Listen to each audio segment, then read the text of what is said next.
Chapter 26 नैतिकता। Alice के bathroom में काउंटर पर हजारों तरह के उत्पाद लगे हुए थे जो किसी व्यक्ति की त्वचा को सुंदर बनाने का दावा करते थे। चूंकि इस घर में हर कोई परिपूर्ण और अभेद्य था, इसलिए मैं केवल यह मान सकता था कि उसने इनमें से ज्यादातर चीजें मुझे ध्यान में रखकर खरीदी होंगी। मैंने लेबल को स्तब्ध होकर पढ़ा, बर्बादी से हैरान था। मैं इस बात का ध्यान रखती थी कि कभी भी लंबे दर्पण में न देखूं। एलिस ने धीमी, लयबद्ध गति से मेरे बालों में कंघी की। बस, बहुत हो गया, एलिस, मैंने बिना किसी भाव के कहा। मैं लापुश वापस जाना चाहता हूँ। मैंने कितने घंटे इंतजार किया कि चाली आखिरकार बिली के घर से निकल जाए ताकि मैं जेकब को देख सकूं। हर मिनट, यह न जानते हुए कि जेकब अभी भी सांस ले रहा है या नहीं, 10 जन्मों जैसा लग रहा था। और फिर, जब आखिरकार मुझे जाने की अनुमति मिली ताकि मैं खुद देख सकूं कि जेकब जिंदा है, तो समय बहुत तेजी से बीत गया। मुझे लगा जैसे मैंने मुश्किल से सांस ली थी कि एलिस ने एडवर्ड को फोन किया और जोर देकर कहा कि मैं इस बेतुके स्लीपओवर के दिखावे को जारी रखूं। ये बहुत महत्वहीन लग रहा था। जेकब अभी भी बेहोश है, एलिस ने जवाब दिया। कार्लिसल या एडवर्ड जब जागेगा तो फोन करेगा। वैसे भी, तुम्हें चाली से मिलने जाना चाहिए। वो बिली के घर पर था। उसने देखा कि कार्लिसल और एडवर्ड अपनी यात्रा से वापस आ गए हैं, और जब तुम घर जाओगी तो उसे शक हो जाएगा। मैंने अपनी कहानी पहले ही याद कर ली थी और पुष्टि भी कर ली थी। मुझे कोई परवाह नहीं है। मैं वहां रहना चाहता हूं जब जेकब जागेगा। अब तुम्हें चाली के बारे में सोचना चाहिए। तुम्हारा दिन बहुत लंबा रहा, माफ करना, मुझे पता है कि इससे बात पूरी नहीं होती, लेकिन इसका मतलब यह नहीं है कि तुम अपनी जिम्मेदारियों से बच सकती हो। उसकी आवाज़ गंभीर थी, लगभग डांटने वाली। यह अब पहले से कहीं ज्यादा जरूरी है कि चाली सुरक्षित रूप से अंधेरे में रहे। पहले अपनी भूमिका निभाओ, बेला, और फिर तुम जो चाहो करो। कलन होने का एक हिस्सा सावधानीपूर्वक जिम्मेदार होना है। बेशक वह सही थी, और अगर इसी कारण से नहीं, जो मेरे डर, दर्द और अपराधबोध से कहीं ज्यादा शक्तिशाली था, तो कार्लिसल मुझे जेकब का साथ छोड़ने के लिए कभी मना नहीं पाता। बेहोश हो या नहीं, घर जाओ, एलिस ने आदेश दिया। चाली से बात करो, अपनी दलीलें पेश करो, उसे सुरक्षित रखो। मैं खड़ा था और खून मेरे पैरों तक बह रहा था, हजारों सुइयों की चुभन की तरह। बहुत देर तक स्थिर बैठे रहना। ये ड्रेस तुम पर बहुत सुंदर लग रही है, एलिस ने धीरे से कहा। ओह, कपड़ों के लिए फिर से धन्यवाद, मैंने वास्तविक कृतज्ञता के बजाय शिष्टाचार के कारण बड़बड़ाया। तुम्हें सबूत चाहिए, एलिस ने मासूमियत और बड़ी आंखों से कहा। नए कपड़ों के बिना शॉपिंग ट्रिप का क्या मतलब? अगर मैं खुद ऐसा कहूँ तो ये बहुत ही बढ़िया है। मैं पलकें झपकाने लगा, ये याद करने में असमर्थ कि उसने मुझे क्या पहनाया था। मैं अपने विचारों को हर कुछ सेकंड में दूर भागने से नहीं रोक सका। कीड़े प्रकाश से भाग रहे थे। जेकब ठीक है, बेला, एलिस ने मेरी व्यग्रता को आसानी से समझते हुए कहा। कोई जल्दी नहीं है। अगर आपको पता होता कि कार्लिसल को उसे कितनी अतिरिक्त मॉफिन देनी थी, क्योंकि उसका तापमान इतनी जल्दी खत्म हो जाता था, तो आपको पता चल जाता कि वह कुछ समय के लिए बाहर रहने वाला है। कम से कम उसे कोई दर्द तो नहीं था। अभी तक तो नहीं। क्या तुम जाने से पहले कुछ बात करना चाहते हो? एलिस ने सहानुभूतिपूर्वक पूछा। तुम शायद बहुत ज्यादा सदमे में हो। मैं जानता था कि वह किस बारे में उत्सुक थी, लेकिन मेरे मन में कुछ और सवाल थे। क्या मैं भी वैसी ही बनूंगी? मैंने उससे पूछा। मेरी आवाज़ धीमी थी, घास के मैदान में रहने वाली उस लड़की ब्री की तरह। मुझे कई चीज़ों के बारे में सोचना था, लेकिन मैं उसे अपने दिमाग से निकाल नहीं पा रहा था। वह नवजात जिसका दूसरा जीवन अब अचानक खत्म हो गया था। उसका चेहरा, मेरे खून की चाहत से विकृत होकर, मेरी पलकों के पीछे लटक रहा था। एलिस ने मेरी बांह पर हाथ फेरा। हर कोई अलग होता है, लेकिन ऐसा कुछ, हाँ।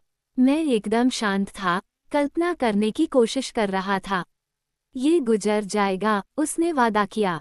कितनी जल्दी? उसने कंधे उचका दिए। कुछ साल, शायद कम। यह आपके लिए अलग हो सकता है। मैंने पहले से ही इसे चुनने वाले किसी भी व्यक्ति को इससे गुजरते नहीं देखा। ये देखना दिलचस्प होगा कि इसका आप पर क्या प्रभाव पड़ता है। दिलचस्प, मैंने दोहराया। हम तुम्हें परेशानी से दूर रखेंगे। मैं जानता हूँ, मुझे तुम पर भरोसा है। मेरी आवाज़ नीरस, मृत थी। एलिस का माथा सिकुड़ गया। अगर आप कार्लिसले और एडवर्ड के बारे में चिंतित हैं, तो मुझे यकीन है कि वे ठीक होंगे। मुझे लगता है कि सैम हम पर भरोसा करने लगा है। खैर, कम से कम कार्लिसले पर तो भरोसा करने लगा है। ये भी अच्छी बात है। मुझे लगता है कि जब कार्लिसले को फ्रैक्चर को फिर से तोड़ना पड़ा तो माहौल थोड़ा तनावपूर्ण हो गया होगा। कृपया एलिस, क्षमा मांगना। मैंने खुद को संभालने के लिए गहरी सांस ली। जेकब का इलाज बहुत जल्दी शुरू हो गया था और उसकी कुछ हड्डियां भी ठीक से काम नहीं कर रही थीं। वो इस प्रक्रिया के लिए बेहोश हो चुका था, लेकिन उसके बारे में सोचना अभी भी मुश्किल था। एलिस, क्या मैं तुमसे एक सवाल पूछ सकता हूँ? भविष्य के बारे में। वह अचानक सावधान हो गई। तुम्हें पता है कि मैं सब कुछ नहीं देख पाती। ऐसा बिल्कुल नहीं है, लेकिन कभी कभी आप मेरा भविष्य देखते हैं। ऐसा क्यों है? आपको लगता है, जब मेरे लिए कुछ और काम नहीं करता, जेन या एडवर्ड या एरो जो कर सकते हैं, वह नहीं। मेरी दिलचस्पी के स्तर के साथ मेरा वाक्य धीमा हो गया।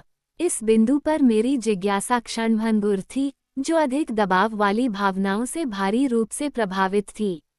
हालांकि एलिस को यह सवाल बहुत दिलचस्प लगा। जैस पर भी, बेला, उसकी प्रतिभा आपके शरीर पर ठीक वैसे ही काम करती है जैसे किसी और के शरीर पर करती है। यही अंतर है। क्या आप इसे देख पा रही हैं? जैस पर की क्षमताएं शारीरिक रूप से शरीर को प्रभावित करती हैं। वह वास्तव में आपके सिस्टम को शांत करता है या उसे उत्तेजित करता है। यह कोई भ्रम नहीं है, और मैं परिणामों के दर्शन देखती हूँ, न कि उन निर्णयों के पीछे के कारणों और विचारों को जो उन्हें बनाते हैं। यह मन के बाहर है, न कि भ्रम, वास्तविकता, या कम से कम इसका एक संस्करण। लेकिन जेन और एडवर्ड और एरो और डेमेट्री वे मन के अंदर काम करते हैं। जेन केवल दर्द का भ्रम पैदा करती है। वह वास्तव में आपके शरीर को चोट नहीं पहुंचाती है, आपको केवल लगता है कि आप इसे महसूस करते हैं। क्या आप देखती हैं, बेला? आप अपने मन के अंदर सुरक्षित हैं। कोई भी आप तक नहीं पहुंच सकता। यह कोई आश्चर्य की बात नहीं है कि एरो आपकी भविष्य की क्षमताओं के बारे में इतना उत्सुक था। उसने मेरे चेहरे को देखा कि क्या मैं उसके तर्क को समझ रहा हूँ। सच तो यह है कि उसके सारे शब्द एक साथ चलने लगे थे, शब्दांश और ध्वनियाँ अपना अर्थ खो रही थीं। मैं उन पर ध्यान केंद्रित नहीं कर पा रहा था। फिर भी मैंने सिर हिलाया, ऐसा दिखाने की कोशिश की कि मुझे बात समझ आ गई है। वह मूर्ख नहीं बनी। उसने मेरे गाल पर हाथ फेरा और धीरे से बोली, वह ठीक हो जाएगा, बेला। ये जानने के लिए मुझे किसी दृष्टि की आवश्यकता नहीं है। क्या तुम जाने के लिए तैयार हो? एक और बात, क्या मैं आपसे भविष्य के बारे में एक और सवाल पूछ सकता हूँ? मुझे कोई विशेष जानकारी नहीं चाहिए, बस एक अवलोकन चाहिए। मैं अपना सर्वश्रेष्ठ प्रयास करूंगी, उसने पुनः संदेहास्पद स्वर में कहा। क्या आप अब भी मुझे पिशाच बनते हुए देख सकते हैं? ओह, यह आसान है। जरूर, मैं करता हूँ। मैंने धीरे से सिर हिलाया। उसने मेरे चेहरे को देखा, उसकी आंखें अथाह थीं। क्या तुम अपने मन को नहीं जानती, बेला? हाँ, मैं बस सुनिश्चित होना चाहता था। मुझे भी उतना ही यकीन है जितना तुम्हें है, बेला। तुम ये जानती हो, अगर तुम अपना मन बदलोगी, तो मैं जो देख रहा हूँ वो बदल जाएगा, या तुम्हारे मामले में गायब हो जाएगा। मैंने आह भरी, हालांकि ऐसा नहीं होने वाला है। उसने मुझे अपनी बाहों में भर लिया। मुझे खेद है, मैं वास्तव में सहानुभूति नहीं रख सकती। मेरी पहली याद मेरे भविष्य में जैस्पर का चेहरा देखने की है। मुझे हमेशा से पता था कि वह वही है जहां मेरा जीवन आगे बढ़ रहा है, लेकिन मैं सहानुभूति रख सकती हूँ। मुझे बहुत खेद है कि आपको दो अच्छी चीजों में से एक को चुनना पड़ता है। मैंने उसकी बाहें झटक दी। मेरे लिए दुख मत करो। ऐसे लोग थे जो सहानुभूति के हकदार थे। मैं उनमें से नहीं था, और कोई विकल्प नहीं था। अब बस एक अच्छे दिल को तोड़ना था। मैं चार्ली से निपट लूंगा। मैं अपना ट्रक लेकर घर चला गया, जहां चार्ली ठीक वैसे ही संदिग्ध भाव से प्रतीक्षा कर रहा था जैसा कि एलिस ने उम्मीद की थी। अरे बेला, तुम्हारी शॉपिंग ट्रिप कैसी रही? जब मैं रसोई में गई तो उसने मेरा अभिवादन किया। उसने अपनी बाहें अपनी छाती पर रखी हुई थीं, उसकी आंखें मेरे चेहरे पर टिकी हुई थीं। लंबा, मैंने उदास होकर कहा, हम अभी अभी लौटे हैं। चार्ली ने मेरी मनोदशा का आकलन किया। मुझे लगता है कि आपने जैक के बारे में पहले ही सुन लिया है। हाँ, बाकी कुलिन परिवार ने हमसे पहले ही घर पर हमला कर दिया। एस्मे ने हमें बताया कि कार्लिसले और एडवर्ड कहाँ हैं। तुम ठीक हो? जैक के बारे में चिंतित हूँ। जैसे ही मैं रात का खाना बनाऊंगी, मैं लापुश जा रही हूँ। मैंने तुमसे कहा था कि ये मोटरसाइकिलें खतरनाक हैं। मुझे उम्मीद है कि इससे तुम्हें एहसास हो जाएगा कि मैं मजाक नहीं कर रहा था। मैंने सिर हिलाया और फ्रिज से सामान निकालना शुरू किया। चार्ली टेबल पर बैठ गया। वो हमेशा की तुलना में ज्यादा बातूनी मूड में लग रहा था। मुझे नहीं लगता कि आपको जैक के बारे में बहुत अधिक चिंता करने की जरूरत है। जो कोई भी उस तरह की ऊर्जा के साथ गाली दे सकता है, वह ठीक हो जाएगा। जब तुमने जैक को देखा तो वह जाग रहा था। मैंने उसकी ओर देखते हुए पूछा। ओह हाँ, वो जाग रहा था। तुम्हें वास्तव में उसे सुनना चाहिए था। ये बेहतर है कि तुमने ऐसा नहीं किया। मुझे नहीं लगता कि लापुश में कोई ऐसा था जो उसे नहीं सुन सकता था। मुझे नहीं पता कि उसने ये शब्दावली कहाँ से सीखी, लेकिन मुझे उम्मीद है कि वो तुम्हारे आसपास उस तरह की भाषा का इस्तेमाल नहीं कर रहा होगा। आज उसका बहाना बहुत अच्छा था। वह कैसा दिख रहा था? गड़बड़ हो गई। उसके दोस्तों ने उसे अंदर ले जाया। अच्छी बात यह है कि वे बड़े लड़के हैं, क्योंकि वो बच्चा एक हाथ भर का है। कार्लिसले ने कहा कि उसका दाहिना पैर टूट गया है और उसका दाहिना हाथ। जब उसने उस लानत वाली बाइक को तोड़ दिया तो उसके शरीर का लगभग पूरा दाहिना हिस्सा कुचल गया। चार्ली ने अपना सिर हिलाया। अगर मैं तुम्हें फिर से बाइक चलाते हुए सुनूं, बेला, इसमें कोई समस्या नहीं है, पिताजी। आप ऐसा नहीं करेंगे। क्या आपको सचमुच लगता है कि जैक ठीक है? जरूर, बेला, चिंता मत करो। वो मुझे चिढ़ाने के लिए काफी था। तुम्हें चिढ़ाना है? मैंने आश्चर्य से कहा। हाँ, किसी की मां का अपमान करने और भगवान का नाम व्यर्थ में लेने के बीच। उन्होंने कहा, शर्त है कि तुम खुश हो कि वह आज मुझसे ज्यादा कुलिन से प्यार करती है ना, चार्ली? मैं फ्रिज की ओर मुड़ गई ताकि वो मेरा चेहरा न देख सके। और मैं इस पर बहस नहीं कर सकता। जब बात आपकी सुरक्षा की आती है तो एडवर्ड जेकब से अधिक परिपक्व है। मैं उसे इतना तो दे ही सकता हूँ। जेकब बहुत परिपक्व है, मैंने बचाव करते हुए कहा। मुझे यकीन है कि यह उसकी गलती नहीं थी। आज का दिन अजीब था, चार्ली ने 1 मिनट बाद सोचा। आप जानते हैं, मैं उस अंधविश्वासी बकवास पर ज्यादा भरोसा नहीं करता, लेकिन यह अजीब था। ऐसा लग रहा था जैसे बिली को पता था कि जैक के साथ कुछ बुरा होने वाला है। थैंक्सगिविंग की पूरी सुबह वह बहुत घबराया हुआ था। मुझे नहीं लगता कि उसने मेरी कही कोई बात सुनी होगी। और फिर उससे भी अजीब बात यह है कि फरवरी और मार्च में जब हमें भेड़ियों से बहुत परेशानी हुई थी, तो क्या आपको याद है? मैं अलमारी से एक फ्राइंग पैन निकालने के लिए नीचे झुका और 1 या 2 सेकंड के लिए वहां छिपा रहा। हाँ, मैंने बुदबुदाया। मुझे उम्मीद है कि हमें फिर से ऐसी समस्या नहीं होगी। आज सुबह हम नाव में थे और बिली मुझ पर या मछली पर कोई ध्यान नहीं दे रहा था, जब अचानक आप जंगल में भेड़ियों की आवाज सुन सकते थे। एक से अधिक, और लड़के, ये बहुत जोर से था। ऐसा लग रहा था जैसे वे गांव में ही थे। सबसे अजीब बात यह थी कि बिली ने नाव को घुमा दिया और सीधे बंदरगाह की ओर चल दिया, जैसे कि वे उसे व्यक्तिगत रूप से बुला रहे हों। उसने मुझे ये पूछते हुए भी नहीं सुना कि वह क्या कर रहा था। नाव के डॉक पर पहुंचने से पहले ही शोर बंद हो गया। लेकिन अचानक बिली को खेल को मिस न करने की सबसे बड़ी जल्दी थी, हालांकि हमारे पास अभी भी कई घंटे थे। वो लाइव गेम के पहले दिखाए जाने के बारे में कुछ बकवास कर रहा था। मैं तुम्हें बताता हूँ, बेला, यह अजीब था। ठीक है, उसे कुछ खेल मिला जिसके बारे में उसने कहा कि वह देखना चाहता है, लेकिन फिर उसने उसे अनदेखा कर दिया। वह पूरे समय फोन पर था, सू, एमिली और आपके दोस्त क्विल के दादाजी को कॉल कर रहा था। वह समझ नहीं पाया कि वो क्या ढूंढ रहा था, वह बस उनके साथ बहुत ही सामान्य बातचीत कर रहा था। फिर घर के बाहर फिर से चीखना चिल्लाना शुरू हो गया। मैंने ऐसा पहले कभी नहीं सुना था। मेरे हाथों पर रोंगटे खड़े हो गए। मैंने बिली से पूछा कि क्या वह अपने याद में जाल बिछा रहा है। ऐसा लग रहा था कि जानवर बहुत दर्द में है। मैं चौंक गई, लेकिन चार्ली अपनी कहानी में इतना खोया हुआ था कि उसे इस बात का ध्यान ही नहीं रहा। बेशक मैं इस बारे में अभी तक सब कुछ भूल गया था, क्योंकि उस समय जैक घर पहुंचा था। 1 मिनट में वह भेड़िया चिल्ला रहा था और फिर आप उसे सुन नहीं सकते थे। जैक की गाली ने उसे पूरी तरह से दबा दिया। उसके पास फेफड़े हैं, उस लड़के के पास है। चार्ली 1 मिनट के लिए रुका, उसका चेहरा सोच में डूबा हुआ था। यह अजीब है कि इस गंदगी से कुछ अच्छा निकल रहा है। मुझे नहीं लगता था कि वे कभी भी कलन परिवार के खिलाफ अपने मूर्खतापूर्ण पूर्वाग्रह से उबर पाएंगे। लेकिन किसी ने कार्लिसल को बुलाया और जब वह आया तो बिली बहुत आभारी था। मुझे लगा कि हमें जैक को अस्पताल ले जाना चाहिए, लेकिन बिली उसे घर पर ही रखना चाहता था और कार्लिसल सहमत हो गया। मुझे लगता है कि कार्लिसल जानता है कि क्या अच्छा है।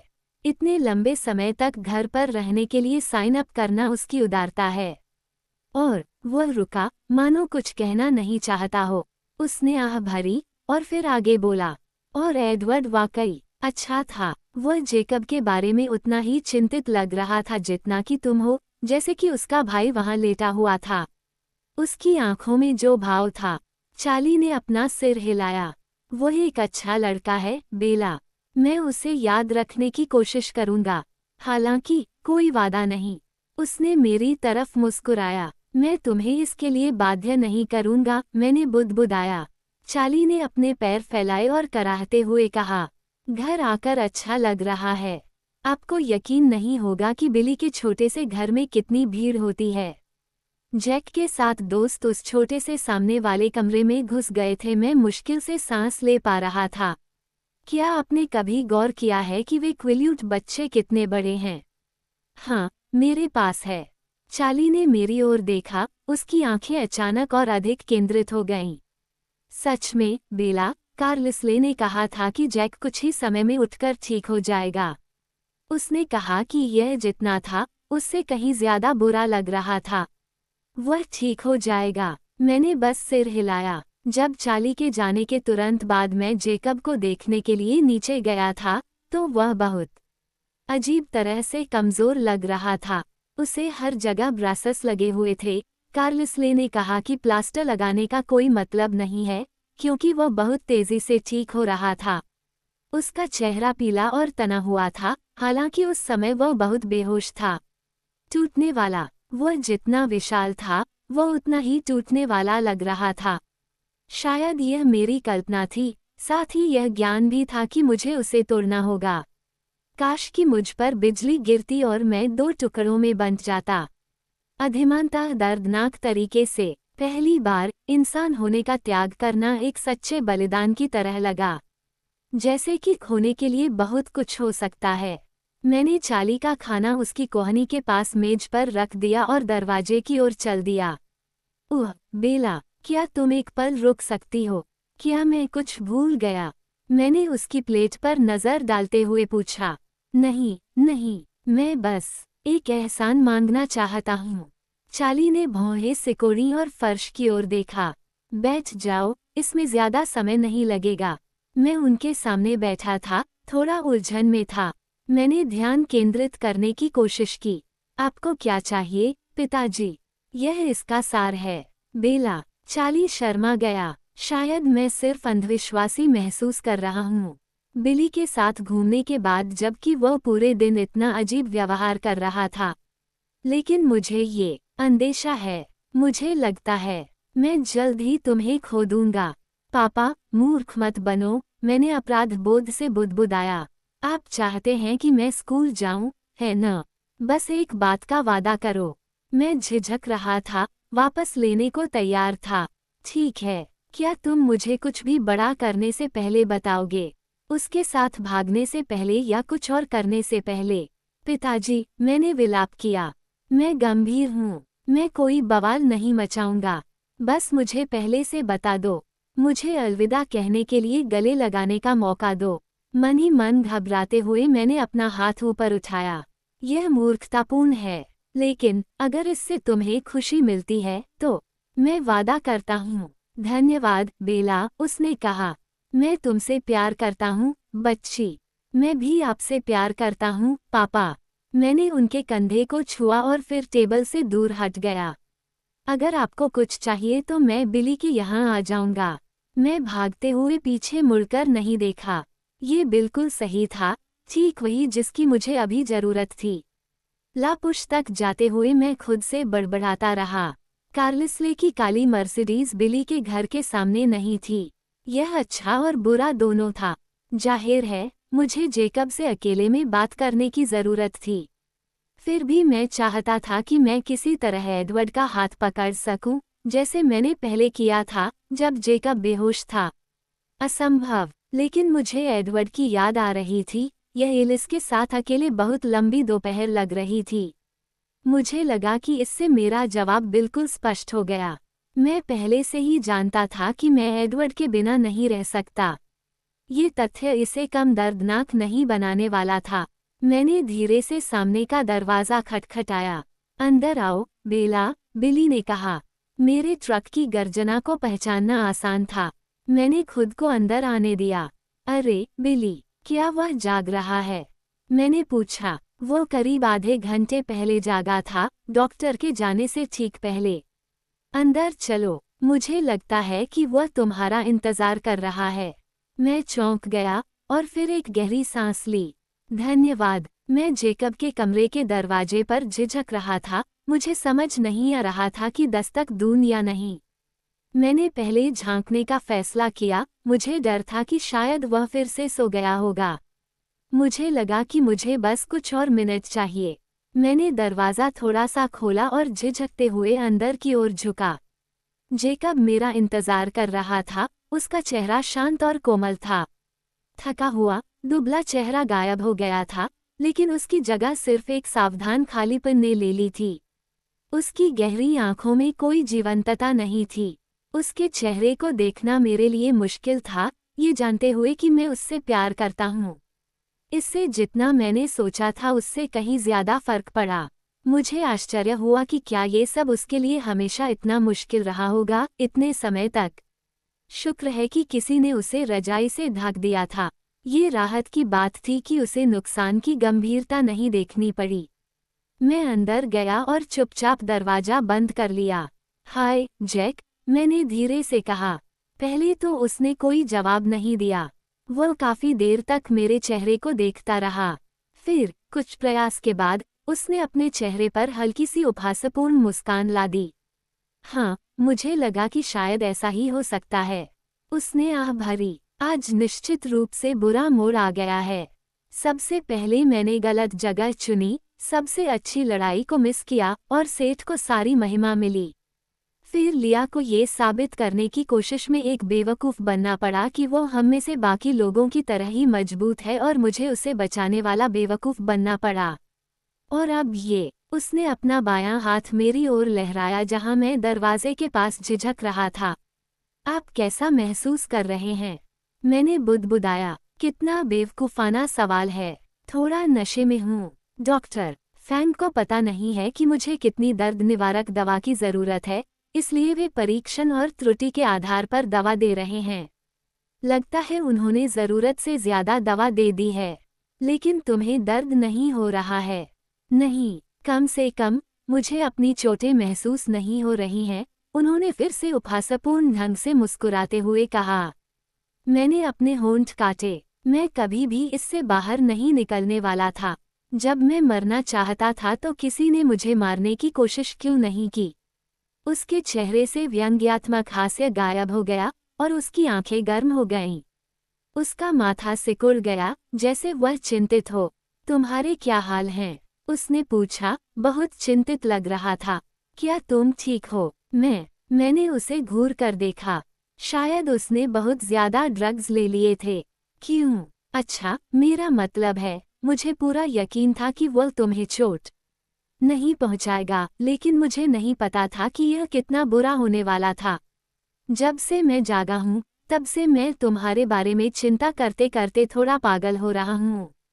मुझे नहीं पता था कि तुम्हें मिलने की अनुमति मिलेगी या नहीं, या कुछ और। सस्पेंस बहुत भयानक था। ये कैसे हुआ? क्या वह तुम्हारे साथ बुरा व्यवहार कर रहा था? अगर यह बुरा था तो मुझे खेद है। मेरा मतलब यह नहीं था कि तुम्हें अकेले इस स्थिति से गुजरना पड़े। मैं सोच रहा था कि मैं वहां रहूंगा। मुझे समझने में 1 मिनट लग गया। वह बड़बड़ाता रहा और अधिक असहज होता गया, जब तक कि मुझे समझ नहीं आया कि वह क्या कह रहा था। फिर मैंने उसे आश्वस्त करने के लिए जल्दी की। नहीं, नहीं, जैक। मैं ठीक हूँ, बहुत ठीक हूँ, सच में। बेशक वह बुरा नहीं था। काश, उसकी आंखें भय से चौड़ी हो गईं। क्या वह मुझ पर भी नाराज नहीं था? वह तुम पर भी नाराज नहीं था? वह इतना निस्वार्थ है कि मुझे और भी बुरा लगता है। काश कि वह मुझ पर चिल्लाता या कुछ और करता। ऐसा नहीं है कि मैं इसके लायक नहीं हूँ। अच्छा, इससे भी ज्यादा बुरा जो चिल्लाया जाना चाहिए। लेकिन उसे परवाह नहीं है। वह बस चाहता है कि मैं खुश रहूं। वह पागल तो नहीं था? जेकब ने अविश्वास से पूछा। नहीं, वो बहुत दयालु था। जेकब 1 मिनट तक घूरता रहा और फिर अचानक उसकी भौहें तन गईं। अच्छा, धिक्कार है। वह गुर्राया। क्या हुआ, जैक? क्या दर्द हो रहा है? जब मैंने उसकी दवा की तलाश में इधर उधर देखा तो मेरे हाथ बेकार में फड़फड़ाने लगे। नहीं, उसने घृणा भरे स्वर में बड़बड़ाते हुए कहा। मुझे इस पर विश्वास नहीं हो रहा। उसने तुम्हें कोई अल्टीमेटम या कुछ भी नहीं दिया। तुम्हें क्या हो गया है? उसने गुस्से से सिर हिलाया और कहा, मैं उसकी प्रतिक्रिया पर भरोसा कर रहा था, लानत है सब पर। वह मेरी सोच से बेहतर है। जिस तरह से उसने ये कहा, हालांकि वह ज्यादा गुस्से में था, उसने मुझे एडवर्ड की उस श्रद्धांजलि की याद दिला दी जो उसने आज सुबह टेंट में जेकब की नैतिकता की कमी के लिए कही थी। जिसका मतलब था कि जैक अभी भी उम्मीद कर रहा था, अभी भी लड़ रहा था। मैं सिहर उठा क्योंकि यह बात मुझे बहुत चुभ गई थी। वह कोई खेल नहीं खेल रहा है, जैक। मैंने धीरे से कहा, आप शर्त लगा सकते हैं कि वह ऐसा ही है। वह भी मेरी तरह ही कड़ी मेहनत कर रहा है, लेकिन उसे पता है कि वह क्या कर रहा है और मुझे नहीं। मुझे दोष मत दीजिए, क्योंकि वह मुझसे बेहतर चालाक है। मैं इतने लंबे समय से उसके सभी गुर नहीं सीख पाया हूँ। वह मेरे साथ छल कपट नहीं कर रहा है। हाँ, वो है। तुम कब जागोगे और यह महसूस करोगे कि वो उतना परिपूर्ण नहीं है जितना तुम सोचते हो। कम से कम उसने मुझे चूमने के लिए खुद को मारने की धमकी तो नहीं दी, मैंने झट से कहा। जैसे ही शब्द निकले, मैं निराशा से लाल हो गई। रुको, ऐसा दिखाओ कि यह बात मेरे मुंह से निकल न गई हो। मैंने खुद से कसम खाई थी कि मैं इस बारे में कुछ नहीं कहूंगी। उसने गहरी सांस ली। जब वह बोला, तो वह शांत था। क्यों नहीं? क्योंकि मैं यहाँ तुम्हें किसी बात के लिए दोषी ठहराने नहीं आया हूँ। ये सच है, उन्होंने समान भाव से कहा। मैंने ऐसा किया था, मुझे परवाह नहीं है, जैक। मैं नाराज नहीं हूँ। वह मुस्कुराया। मुझे भी परवाह नहीं है। मुझे पता था कि तुम मुझे माफ कर दोगे, और मुझे खुशी है कि मैंने ऐसा किया। मैं इसे फिर से करूँगा। कम से कम मेरे पास इतना तो है। कम से कम मैंने तुम्हें दिखाया कि तुम मुझसे प्यार करते हो। ये कुछ मूल्यवान है। क्या ये सच है? क्या ये वास्तव में उससे बेहतर है, यदि मैं अभी भी अंधेरे में होता? क्या आपको नहीं लगता कि आपको ये जानना चाहिए कि आप कैसा महसूस कर रहे हैं, ताकि किसी दिन जब बहुत देर हो चुकी हो और आप एक विवाहित पिशाच हों, तो आपको आश्चर्य न हो? मैंने अपना सिर हिलाया। नहीं, मेरा मतलब मेरे लिए बेहतर नहीं था। मेरा मतलब तुम्हारे लिए बेहतर था। क्या इससे तुम्हारे लिए चीज़ें बेहतर होती हैं या बदतर, जब मुझे पता चलता है कि मैं तुमसे प्यार करता हूँ? जब इससे कोई फर्क नहीं पड़ता। क्या ये तुम्हारे लिए बेहतर, आसान होता, अगर मुझे कभी पता ही न चलता? उसने मेरे सवाल को उतनी ही गंभीरता से लिया जितना मैंने सोचा था, जवाब देने से पहले उसने ध्यान से सोचा। हाँ, तुम्हें पता होना बेहतर है, उसने आखिरकार फैसला किया। अगर तुम्हें ये पता नहीं होता, तो मैं हमेशा सोचता कि अगर तुम्हें पता होता तो तुम्हारा फैसला अलग होता। अब मुझे पता चल गया है। मैंने वह सब कुछ किया जो मैं कर सकता था। उसने एक अस्थिर सांस खींची और अपनी आंखें बंद कर लीं। इस बार मैं उसे दिलासा देने की इच्छा को रोक नहीं सका। मैं छोटे से कमरे को पार करके उसके सिर के पास घुटनों के बल बैठ गया। बिस्तर पर बैठने से डर रहा था कि कहीं मैं उसे धक्का न दे दूं और उसे चोट न पहुंचा दूं, और झुककर अपना माथा उसके गाल से छू लिया। जेकब ने आह भरी और अपना हाथ मेरे बालों पर रखकर मुझे वहीं पकड़ लिया। मुझे बहुत खेद है, जैक। मुझे हमेशा से पता था कि यह एक लंबी शॉट था। ये तुम्हारी गलती नहीं है।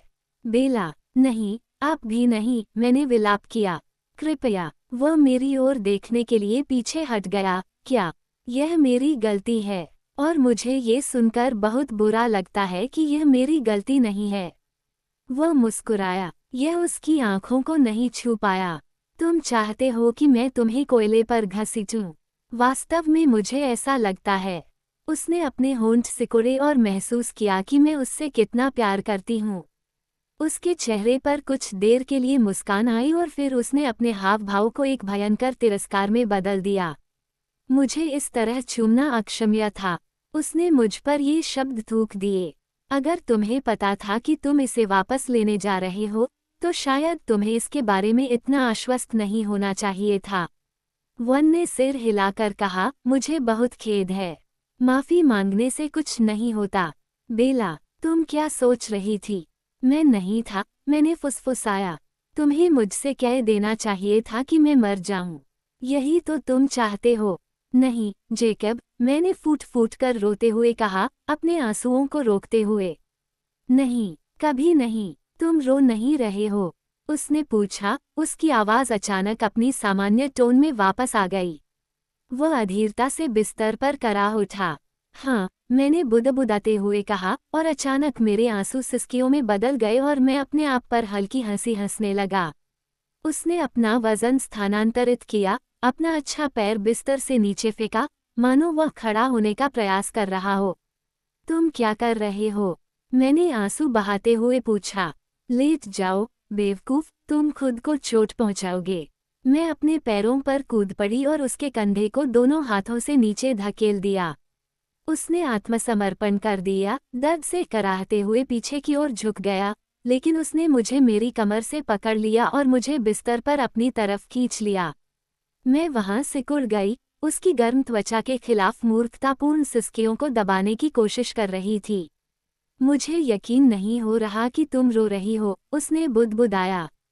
तुम्हें पता है कि मैंने ये बातें सिर्फ इसलिए कही क्योंकि तुम चाहती थी कि मैं ऐसा करूं। मेरा ऐसा कहने का कोई मतलब नहीं था। उसका हाथ मेरे कंधों पर रगड़ा। मुझे पता है। मैंने गहरी सांस ली और खुद को नियंत्रित करने की कोशिश की। जब वो मुझे सांत्वना दे रहा था तो मैं कैसे रो रही थी। हालांकि ये सब सच है। इसे जोर से कहने के लिए धन्यवाद। क्या तुम्हें रुलाने के लिए मुझे अंक मिलेंगे? जरूर, जैक। मैंने मुस्कुराने की कोशिश की। जितने आप चाहें। चिंता मत करो, बेला प्रिय। सब ठीक हो जाएगा। मुझे समझ नहीं आ रहा कैसे, मैंने बुदबुदाया। उसने मेरे सिर पर थपथपाया और कहा, मैं हार मान लूंगा और अच्छा बनूंगा। और खेल, मैंने सोचा, अपनी थोड़ी को झुकाते हुए ताकि मैं उसका चेहरा देख सकूं। शायद। वह थोड़ा प्रयास करके हंसा और फिर मुंह सिकोड़ लिया। लेकिन मैं कोशिश करूंगा। मैंने भौहें सिकोड़ ली। इतना निराशावादी मत बनो, उसने शिकायत की। मुझे थोड़ा श्रेय दो। अच्छा बनने से आपका क्या मतलब है? मैं तुम्हारा दोस्त बनूंगा, बेला, उसने धीरे से कहा। मैं इससे ज्यादा कुछ नहीं मांगूंगा। मुझे लगता है कि इसके लिए बहुत देर हो चुकी है, जैक। हम दोस्त कैसे हो सकते हैं, जब हम एक दूसरे से इतना प्यार करते हैं? उसने छत की ओर देखा, उसकी नज़रें ऐसे लगी हुई थीं, जैसे वह वहां लिखी कोई चीज पढ़ रहा हो। शायद यह एक लंबी दूरी की दोस्ती होगी। मैंने अपने दांत भींच लिए। मुझे खुशी थी कि वो मेरे चेहरे की तरफ नहीं देख रहा था। मैं उन सिसकियों से लड़ रहा था जो मुझे फिर से घेरने वाली थीं। मुझे मजबूत होने की जरूरत थी और मुझे नहीं पता था कि कैसे। क्या आप बाइबल की वो कहानी जानते हैं? जेकब ने अचानक पूछा, अभी भी खाली छत को पढ़ते हुए। वो कहानी जिसमें राजा और दो औरतें बच्चे के लिए लड़ रही हैं। जरूर, राजा सुलेमान। ये सही है, राजा सुलेमान, उसने दोहराया। और उसने कहा, बकरी के बच्चे को आधा काट दो, बस ये देखने के लिए कि कौन उसे बचाने के लिए अपना हिस्सा देगा। लेकिन ये केवल एक परीक्षण था। हाँ, मुझे याद है। उसने मेरे चेहरे की ओर देखा। मैं अब तुम्हें दो टुकड़ों में नहीं काटूंगा, बेला। मैं समझ गया कि वो क्या कह रहा था। वो मुझसे कह रहा था कि वो मुझसे सबसे ज्यादा प्यार करता है, कि उसका समर्पण ये साबित करता है।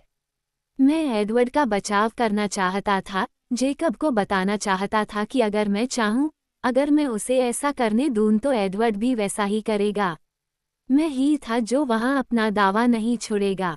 लेकिन ऐसी बहस शुरू करने का कोई मतलब नहीं था जो उसे और ज्यादा दुख पहुंचाए। मैंने अपनी आंखें बंद कर ली और दर्द को नियंत्रित करने की कोशिश की। मैं उस पर ये दबाव नहीं डाल सकती थी।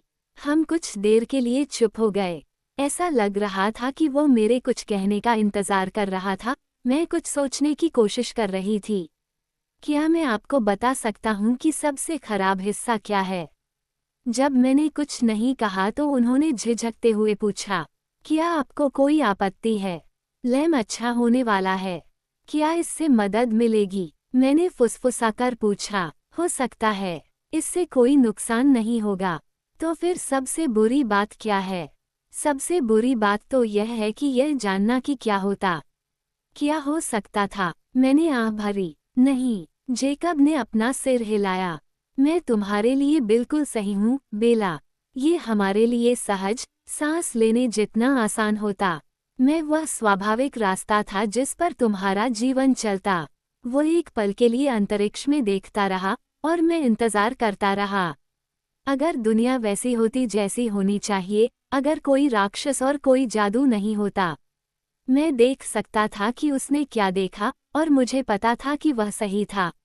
अगर दुनिया वैसी ही समझदार जगह होती जैसी होनी चाहिए, तो जेकब और मैं साथ होते और हम खुश होते। वो उस दुनिया में मेरा जीवनसाथी था और वह तब भी मेरा जीवनसाथी होता अगर उसके दावे को किसी मजबूत चीज ने नहीं दबाया होता, कुछ ऐसा जो इतना मजबूत हो कि वह तर्कसंगत दुनिया में मौजूद ही न हो। क्या जेकब के लिए भी ऐसा कुछ था? कुछ ऐसा जो एक आत्मिक साथी से भी बढ़कर हो? मुझे यकीन करना पड़ा कि ऐसा ही था। दो भविष्य, दो आत्मिक साथी। किसी एक व्यक्ति के लिए बहुत ज्यादा। और इतना अनुचित कि मैं ही इसकी कीमत नहीं चुका पाऊंगा। जेकब का दर्द बहुत ज्यादा कीमत लग रहा था। उस कीमत के बारे में सोचकर मैं सिहर गया। मैंने सोचा कि अगर मैंने एडवर्ड को एक बार नहीं खोया होता, तो क्या मैं डगमगा जाता? अगर मुझे नहीं पता होता कि उसके बिना जीना कैसा होता। मुझे यकीन नहीं था। वह ज्ञान मेरे अंदर इतना गहराई से समाया हुआ था। मैं कल्पना भी नहीं कर सकता था कि उसके बिना मैं कैसा महसूस करूंगा। वह तुम्हारे लिए एक दवा की तरह है, बेला। उसकी आवाज अभी भी कोमल थी, बिल्कुल भी आलोचनात्मक नहीं। मैं देख रहा हूं कि अब तुम उसके बिना नहीं रह सकती। बहुत देर हो चुकी है। लेकिन मैं तुम्हारे लिए स्वस्थ होता। कोई दवा नहीं, मैं हवा, सूरज होता। मेरे मुंह के कोने पर एक उदास आधी मुस्कान उभर आई। मैं तुम्हारे बारे में इसी तरह सोचता था, तुम्हें पता है। सूरज की तरह, मेरा निजी सूरज। तुमने मेरे लिए बादलों को अच्छी तरह से संतुलित किया। उसने आह भरी। बादलों से तो मैं निपट सकता हूँ, लेकिन ग्रहण से नहीं लड़ सकता। मैंने उसके चेहरे को छुआ, अपना हाथ उसके गाल पर रखा। मेरे स्पर्श से उसने सांस छोड़ी और अपनी आंखें बंद कर लीं। वहां बहुत शांति थी। एक मिनट के लिए मैं उसके दिल की धड़कन सुन सकता था, धीमी और समान। मुझे अपने लिए सबसे बुरी बात बताओ, वो फुसफुसाया। मुझे लगता है कि यह एक बुरा विचार हो सकता है। कृपया का सुप्रसिद्ध उपन्यास, पूर्ण ऑडियो बुक हिंदी में। मुझे लगता है कि इससे चोट पहुंचेगी। कृपया। इस समय मैं उसे किसी भी बात से कैसे मना कर सकता था? सबसे बुरी बात, मैंने झिझकते हुए कहा, और फिर सच्चाई की बाढ़ में शब्दों को बह जाने दिया। सबसे बुरी बात यह है कि मैंने अपनी पूरी जिंदगी में ये सब देखा है। और मैं ये बहुत चाहता हूँ, जैक, मैं ये सब चाहता हूँ। मैं यहीं रहना चाहता हूँ और कभी नहीं जाना चाहता। मैं तुमसे प्यार करना चाहता हूँ और तुम्हें खुश करना चाहता हूँ। और मैं ऐसा नहीं कर सकता और यह मुझे मार रहा है। ये सैम और एमिली की तरह है, जैक, मेरे पास कभी कोई विकल्प नहीं था। मुझे हमेशा पता था कि कुछ भी नहीं बदलेगा। शायद इसीलिए मैं तुम्हारे खिलाफ इतनी कड़ी लड़ाई लड़ रहा था। ऐसा लग रहा था कि वह समान रूप से सांस लेने पर ध्यान केंद्रित कर रहा था। मुझे पता था कि मुझे तुम्हें यह नहीं बताना चाहिए था। उसने धीरे से अपना सिर हिलाया। नहीं, मुझे खुशी है कि तुमने ऐसा किया। शुक्रिया। उसने मेरे सिर के ऊपर चूमा और फिर उसने आह भरी। अब मैं ठीक हो जाऊंगा। मैंने ऊपर देखा, वह मुस्कुरा रहा था। तो तुम शादी करने जा रहे हो, है ना? हमें इस बारे में बात करने की जरूरत नहीं है। मैं कुछ विवरण जानना चाहता हूँ। मुझे नहीं पता कि मैं आपसे दोबारा कब बात कर पाऊंगा। मुझे बोलने से पहले 1 मिनट तक इंतजार करना पड़ा। जब मुझे पूरा यकीन हो गया कि मेरी आवाज़ नहीं टूटेगी, तो मैंने उसके सवाल का जवाब दिया। ये वास्तव में मेरा विचार नहीं है, लेकिन हाँ, यह उसके लिए बहुत मायने रखता है। मुझे लगता है, क्यों नहीं? जैक ने सिर हिलाया। ये सच है। तुलना में यह इतनी बड़ी बात नहीं है। उसकी आवाज़ बहुत शांत और व्यावहारिक थी। मैं उसे घूरता रहा, ये जानने के लिए उत्सुक था कि वो कैसे काम कर रहा है, और इससे सब कुछ बर्बाद हो गया। उसने एक पल के लिए मेरी आंखों से आंखें मिलाईं और फिर अपना सिर घुमा लिया। मैंने तब तक बोलने का इंतजार किया जब तक उसकी सांसें नियंत्रण में नहीं आ गईं। हाँ, तुलना में, मैंने सहमति जताई। आपके पास कितना समय बचा है? यह इस बात पर निर्भर करता है कि एलिस को शादी की तैयारी में कितना समय लगता है। मैंने कराह को दबा लिया, ये कल्पना करते हुए कि एलिस क्या करेगी, पहले या बाद में। उसने धीरे से पूछा। मैं समझ गया कि उसका क्या मतलब था। बाद में। उसने सिर हिलाया। यह उसके लिए राहत की बात थी। मुझे आश्चर्य हुआ कि मेरे स्नातक होने के विचार ने उसे कितनी रातों की नींद हराम कर दी होगी। क्या तुम डर गए हो? उसने फुसफुसाकर पूछा। हाँ, मैंने फुसफुसाकर कहा। तुम्हें किस बात का डर है? अब मैं उसकी आवाज़ मुश्किल से सुन पा रहा था। वह मेरे हाथों को घूर रहा था। बहुत सी बातें। मैंने अपनी आवाज़ को हल्का करने की कोशिश की, लेकिन मैं ईमानदार रहा। मैं कभी भी बहुत ज्यादा मर्दवादी नहीं रहा, इसलिए मैं दर्द के लिए उत्सुक नहीं हूँ। और मैं चाहता हूँ कि उसे दूर रखने का कोई तरीका हो। मैं नहीं चाहता कि वह मेरे साथ तकलीफ झेले, लेकिन मुझे नहीं लगता कि इसके अलावा कोई रास्ता है। चार्ली और रेनी से भी निपटना है। और फिर उसके बाद, मुझे उम्मीद है कि मैं जल्द ही खुद को नियंत्रित कर पाऊंगा। शायद मैं इतना खतरनाक हो जाऊं कि पैक को मुझे बाहर निकालना पड़े। उसने निराशा भरे भाव से ऊपर देखा। अगर मेरे भाई ने ऐसा करने की कोशिश की तो मैं उसकी टांग तोड़ दूंगा। धन्यवाद। वह आधे मन से मुस्कुराया। फिर उसने भौहें सिकोड़ी। लेकिन क्या यह उससे ज्यादा खतरनाक नहीं है? सभी कहानियों में, वे कहते हैं कि यह बहुत कठिन है। वे नियंत्रण खो देते हैं। लोग मर जाते हैं। उसने घुटन भरी सांस ली। नहीं, मुझे इससे कोई डर नहीं है। मूर्ख जेकब, क्या तुम नहीं जानते कि पिशाच की कहानियों पर विश्वास करना ठीक नहीं है? जाहिर है, उन्हें मेरा हास्य व्यंग्य पसंद नहीं आया। खैर, वैसे भी, चिंता करने के लिए बहुत कुछ है। लेकिन अंत में यह इसके लायक है। उसने अनिच्छा से सिर हिलाया और मैं जानता था कि वो किसी भी तरह से मुझसे सहमत नहीं था। मैंने अपनी गर्दन को ऊपर उठाया और उसके कान में फुसफुसाते हुए अपना गाल उसकी गर्म त्वचा पर रख दिया। तुम्हें पता है कि मैं तुमसे प्यार करता हूँ। मुझे पता है। उसने सांस ली, उसका हाथ अपने आप मेरी कमर के चारों ओर कस गया। तुम्हें पता है कि मैं कितना चाहता हूँ कि यह पर्याप्त हो। हाँ, मैं हमेशा तुम्हारे इंतजार में खड़ा रहूंगा, बेला। उसने वादा किया, अपनी आवाज़ को हल्का करते हुए और अपनी बांह ढीली करते हुए। मैं एक सुस्त खोने के एहसास के साथ दूर चली गई। एक अलग होने का एहसास महसूस करते हुए मैंने अपने एक हिस्से को पीछे छोड़ दिया, उसके बगल में बिस्तर पर। अगर तुम चाहो तो तुम्हारे पास हमेशा वह अतिरिक्त विकल्प रहेगा। मैंने मुस्कुराने की कोशिश की, जब तक मेरा दिल धड़कना बंद नहीं हो जाता। वो मुस्कुराया, तुम्हें पता है, मुझे लगता है कि शायद मैं तुम्हें अभी भी ले जाऊंगा। मुझे लगता है कि यह इस बात पर निर्भर करता है कि तुम कितनी बदबूदार हो। क्या मुझे आपसे मिलने वापस आना चाहिए, या आप चाहेंगे कि मैं ना आऊं? मैं इस पर विचार करूंगा और फिर आपसे संपर्क करूंगा, उसने कहा। मुझे पागल होने से बचने के लिए कंपनी की जरूरत पड़ सकती है। असाधारण वैम्पायर सर्जन का कहना है कि जब तक वह अनुमति नहीं देता, मैं तब तक परेशान नहीं हो सकता, क्योंकि इससे हड्डियों को जोड़ने का तरीका गड़बड़ा सकता है। जेकब ने मुंह बनाया। अच्छा बनो और वही करो जो कार्लिसले तुम्हें करने को कहता है। तुम जल्दी ठीक हो जाओगे। जरूर जरूर। मुझे आश्चर्य है कि यह कब होगा, मैंने कहा। कब सही लड़की आपकी नज़र में आएगी? अपनी उम्मीदें मत बढ़ाओ, बेला।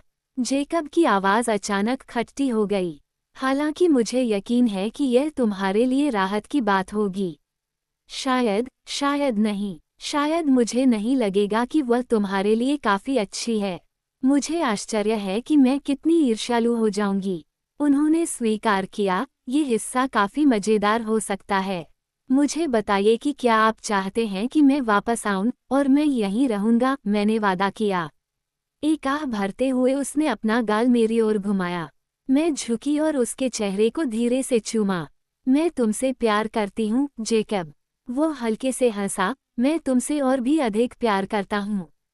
उसने अपनी काली आंखों में एक अथाह भाव के साथ मुझे अपने कमरे से बाहर जाते हुए देखा।